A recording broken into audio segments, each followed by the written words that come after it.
Well, the 2024 elections are 1 year away. Minnesota Representative Ilhan Omar, a fellow member of the squad with Tlaib and an outspoken critic of Israel and U.S. support for the Jewish state, is facing a challenge.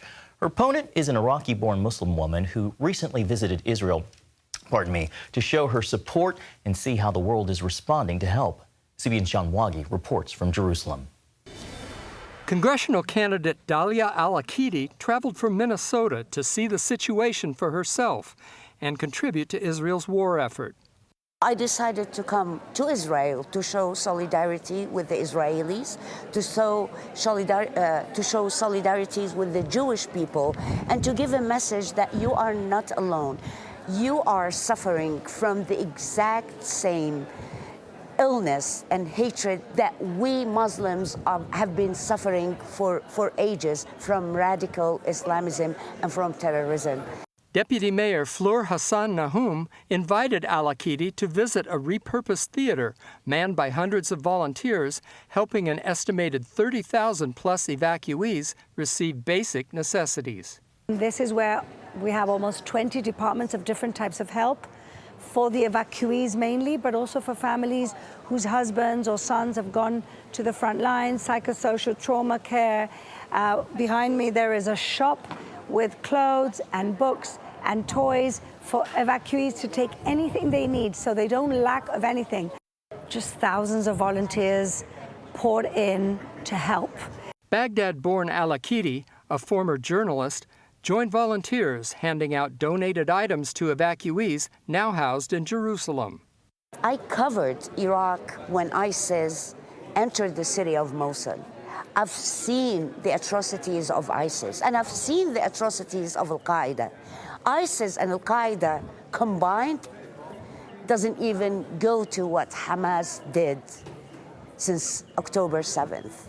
So when we hear resistance, no, these are pure terrorists. Good people around the world should fight. My heart aches when I see on TV the children, the Palestinian children.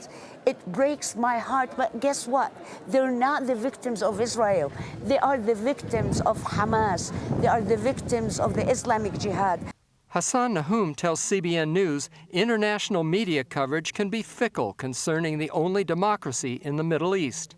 From the mainstream media, we'd have about 4 or 5 days of sympathy after they turn on Israel and attack our right to defend ourselves. I think we're the only country in the world that has to defend the right to defend ourselves. Anybody has the right to defend itself.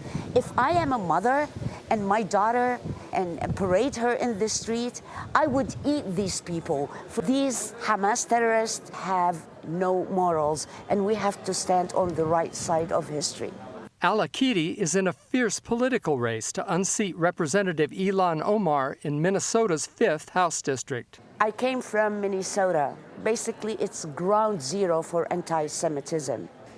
I came to give a message to the Israelis, to the Jewish people, that yes, you hear Ilhan Omar, but Ilhan Omar speaks for herself. Ilhan Omar does not speak for her constituents. Ilhan Omar does not speak for the good people of Minnesota who are watching the news, who are seeing what's happening.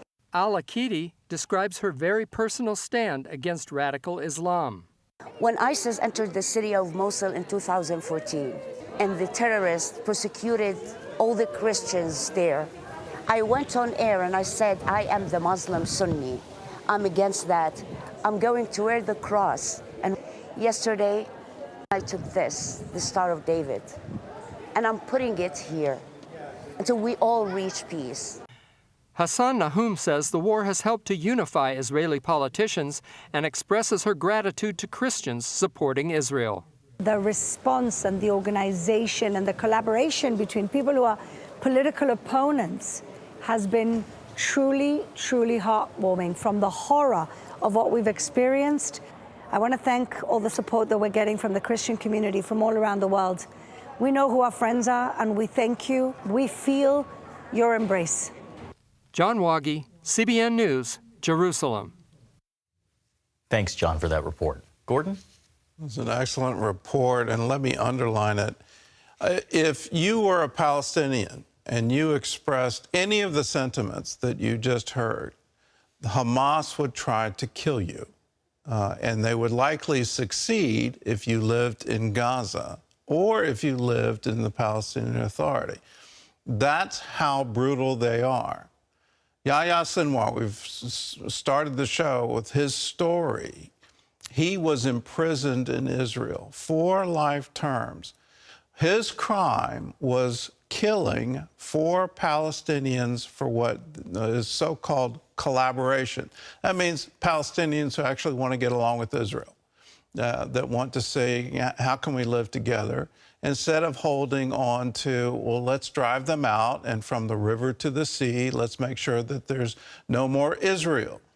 And they said, no, we don't want that. What we want is peace. And for that, they were executed by him. They were murdered by him. Now, he was released by Israel in a prisoner exchange. Hamas had captured 1 Israeli soldier, over 1,000 Palestinian prisoners who had done horrible crimes, like Sinwar had done horrible crimes. They were released. What happens to Sinwar? Is he excluded from his community for killing Palestinians? No. He's appointed to head Hamas. That happened in 2017. Don't be fooled by any of the reports coming out that somehow, Israel's at fault, or Israel should be making peace, or Israel should be negotiating, or Israel should have a pause in the fighting. This history underlines exactly what they're dealing with. They need to wipe Hamas out. Hamas should no longer exist. Any Palestinian that wants to have peace with Israel should be able to freely express that.